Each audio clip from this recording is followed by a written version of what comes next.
Bir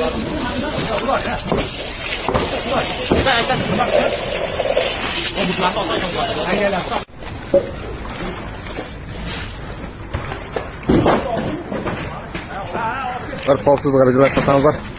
Qisqa to'lasa.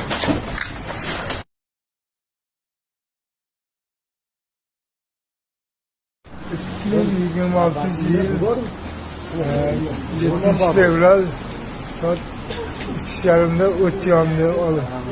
Tezda biz pajarilarga inchesga xizmat qildik, kelishdi. Yo rahmat, bor kuchlarini ko'rsatib o'chirishdi. Alloh rozi bo'lsin. Bizda pretenziyamiz yo'q, ularga rahmat, kelganlarga rahmat. Ular sog' bo'linglar, salomat bo'linglar. Mana niyatlaringga yetinglar. Doim salomat bo'lib, elda xizmatini qilinglar. Bundaqa xizmat qilmaylar, to'yda xizmat qiling.